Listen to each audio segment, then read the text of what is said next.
कहावत है, अंधों ने हाथी छुआ, सब ने अलग अलग कहा। इसका मफहूम कुछ इस तरह से है कि जब कोई शख्स या कई अशखास किसी चीज के बारे में पूरी मालूमात ना रखें और उसके मतलब नामुकम्मल, अधूरी या गलत बात कहें तो इस कहावत का इस्तेमाल किया जाता है। इस कहावत से मुतल्लक एक कहानी है जो इस तरह है।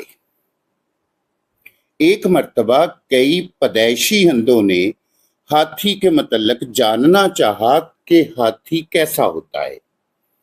चूंकि उन्होंने कभी हाथी को देखा नहीं था, इसलिए उनके करीब एक हाथी लाया गया ताकि वो लोग उसे अपने हाथों से छूकर उसकी हैत का अंदाजा कर सकें।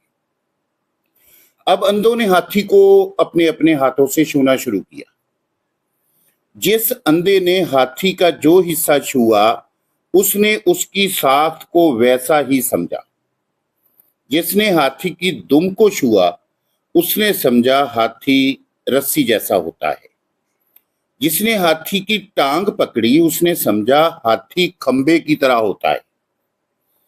एक अंधे ने हाथी का कान छुआ तो वो समझा हाथी सूप जैसा होता है। एक अंधे ने हाथी की सूंड पकड़ी तो गुमान किया कि हाथी अजगर या मोटे सांप की तरह होता है। एक अंधे ने हाथी का दांत पकड़ा तो समझा हाथी हड्डी या पत्थर की तरह सख्त होता है। उसकी बनावट तलवार की नियाम जैसी होती है। गरज जिस अंधे ने हाथी का जो हिस्सा छुआ, उसकी साख्त को वैसा ही समझा। किसी भी अंधे को हाथी के पूरे जिस्म की मालूमात हासिल ना हो सकी।